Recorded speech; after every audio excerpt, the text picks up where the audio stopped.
मन में हमारे मानस पटल में आते हैं। We want to hold the Aam Aadmi party accountable for whatever happened in Delhi. जो भी दिल्ली में हुआ है उसके लिए कोई अकाउंटेबल है या नहीं, आज ये हम जानना चाहते हैं। और आज एक महत्वपूर्ण खबर छपी है एक बहुत बड़े अखबार में, और ये महत्वपूर्ण खबर है, number of Delhi deaths surges up 250% to 35,000 in April and मई।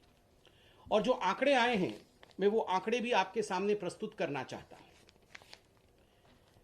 इस खबर को पढ़ते हुए भारतवासी और खास करके दिल्ली वासी, उनकी आंखों में एक नमी आ जाती है।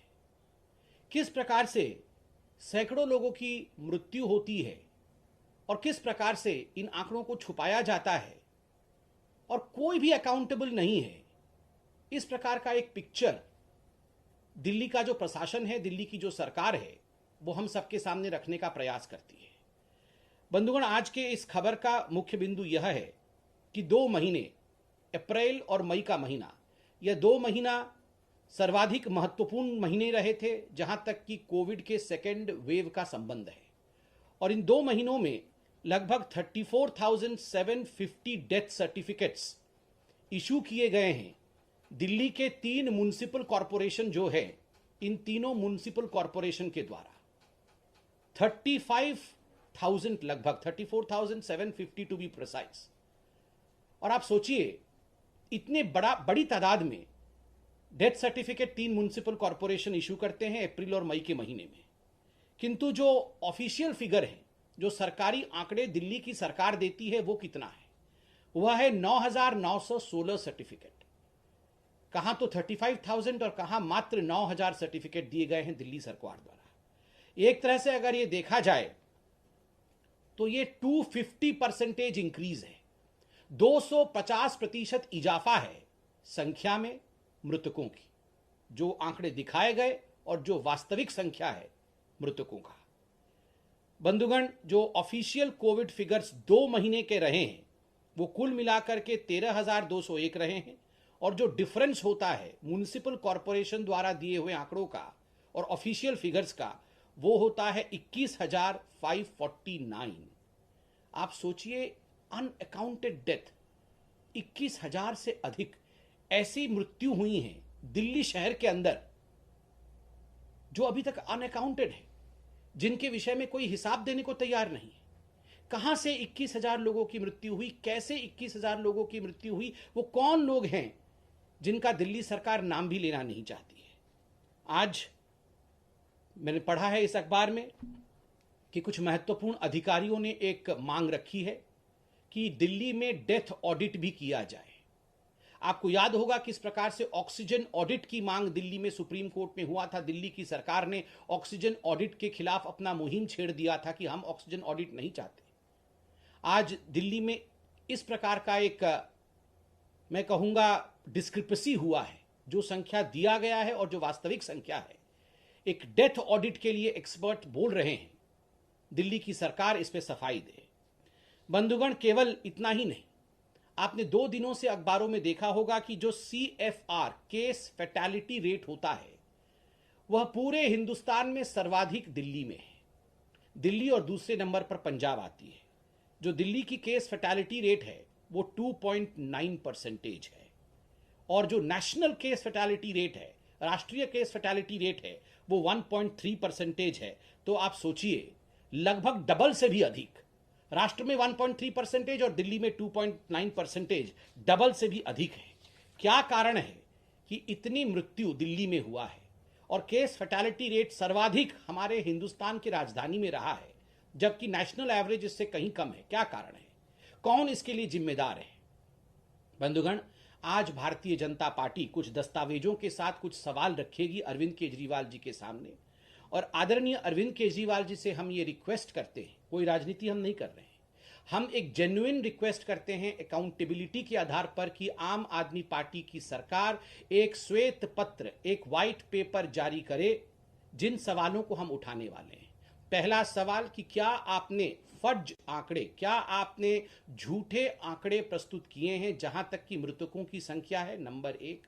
नंबर 2, क्या कारण रहा अगर समग्रता में और एक लार्जर कैनवस में देखा जाए कि देश का सर्वाधिक केस फैटेलिटी रेशियो दिल्ली में रहा है, इस विषय को हम जानना चाहते हैं और कुछ सवाल आज आपसे पूछना चाहते हैं। अरविंद केजरीवाल जी, मैं आपको यहां बताना चाहूंगा कि दिल्ली एक छोटा सा शहर दिखने में तो लगता है हमारे देश का, it's in fact the pride of India. Delhi Hindustan की राजधानी है और अगर देखा जाए तो हिंदुस्तान की राजधानी ग्लोबली ट्रेंड किया है सर्वाधिक मृत्यु के कारण। एक तरह से क्या कारण है कि हरियाणा दिल्ली से बड़ा होते हुए भी टोटल केस जो हरियाणा में रहे वो 7.55 लाख रहे हैं। 7.55 लाख केसेस हुए हरियाणा में और वहीं दिल्ली में 14.25 लाख केसेस रहे हैं, जो ऑफिशियल आंकड़े आपके हैं। एक का पॉपुलेशन वाइज कम है, आयात वाइज, एरिया वाइज कम दिल्ली में इतने केसेस क्यों हैं और हरियाणा में कंपैरेटिवली क्यों उससे कम केसेस हैं। दूसरी बात है कि आप बार बार अरविंद केजरीवाल जी कहते हैं कि हम थर्ड वेव की तैयारी कर रहे हैं, हम प्रोटेक्शन देंगे दिल्ली को, किंतु अगर ये आंकड़े जो आज आपके सामने हम रख रहे हैं, इन आंकड़ों को आज अगर हम जांचेंगे तो जनता का तो आत्मविश्वास आपके ऊपर है नहीं। People would not have the confidence on you, because आप तो सेकेंड वेव से पहले भी कह रहे थे हम सारी तैयारी कर रहे हैं, हम हॉस्पिटल बना रहे हैं, बेड बना रहे हैं, होम डिलीवरी ऑक्सीजन का करेंगे। अरविंद जी, आप तो होम डिलीवरी ऑक्सीजन का करना चाहते थे, मगर एक्चुअली मुझे कष्ट लग रहा है कहते हुए, होम डिलीवरी आज अल्कोहल अर्थात शराब का कर रहे हैं। शराब के होम डिलीवरी में आप सक्सेसफुल रहे, किंतु ऑक्सीजन के होम डिलीवरी में, कंसंट्रेटर्स के होम डिलीवरी में, दवाइयों की होम डिलीवरी में आप सक्सेसफुल नहीं रहे। और क्यों नहीं रहे, इसका जवाब भी आपको श्वेत पत्र में देना चाहिए। अब मैं कुछ सवाल आपके सामने रखूंगा जो बहुत तीखे हैं, मगर ये आवश्यक है अकाउंटेबिलिटी के लिए, क्योंकि सर्वाधिक जो डेथ्स हुई हैं वो दिल्ली में हुई है। अरविंद केजरीवाल जी, क्या ये हकीकत है कि जिस समय ये कोविड का सेकेंड वेव दिल्ली में अपने चरम पर था, जानबूझकर और दिल्ली में आपके सरकार के साख को बचाने के लिए आपने टेस्टिंग को कम कर दिया, आपने टेस्टिंग की संख्या को कम कर दिया, क्या ये हकीकत है? नंबर 2, हम ये जानना चाहते हैं अरविंद केजरीवाल जी, पहले भी हमने ये सवाल पूछा था, 2015 और 2019 के बीच क्यों एक भी नया अस्पताल दिल्ली में नहीं खोला गया? एक भी नया अस्पताल नहीं खोला गया, इसका जवाब आप ही को देना पड़ेगा। दूसरा प्रश्न हम ये पूछना चाहते हैं अरविंद केजरीवाल जी, 2013 के पश्चात दिल्ली में 16 ऐसे अस्पताल थी जो अंडर कंस्ट्रक्शन थी, जो तैयारी में थी, उनका उद्घाटन होना था। इन 16 अस्पतालों में क्या कारण रहा जो एक भी अस्पताल फुल्ली फंक्शनल नहीं हो पाया, एक भी अस्पताल पूरी तरह से कार्यान्वित नहीं हो पाया आपके कार्यकाल में? और अगर हुआ हो तो आप इसका जवाब दें। अरविंद केजरीवाल जी, क्या कारण रहा कि 250 बेड के कोविड अस्पताल को आपने कहा हाईकोर्ट में कि हमने कोविड डेडिकेटेड अस्पताल द्वारका में इंदिरा गांधी हॉस्पिटल में खोला है, किंतु जब हाईकोर्ट ने इसकी समीक्षा की तो उन्हें पता चला कि ऐसा किसी प्रकार का कोई इनॉग्रेशन नहीं हुआ है और ये फंक्शनल कोविड फैसिलिटी नहीं है। हाईकोर्ट के सामने आपने इस विषय में झूठ क्यों बोला और देश को, दिल्ली की जनता को और हाईकोर्ट को बरगलाने की कोशिश क्यों की?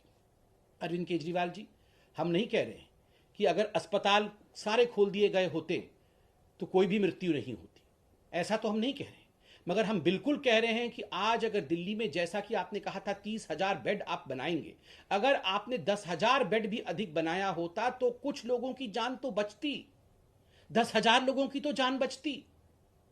10,000 लोगों के परिवारों को, 10,000 लोगों के बच्चों को कौन जवाब देगा? आपको जवाब देना होगा अरविंद केजरीवाल जी, क्योंकि आप चुने हुए सरकार हैं।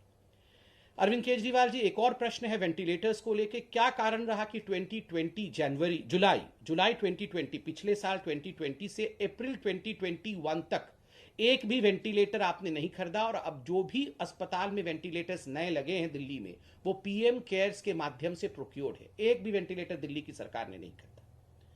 चौथा सवाल अरविंद केजरीवाल जी ऑक्सीजन प्लांट को लेकर है। आपने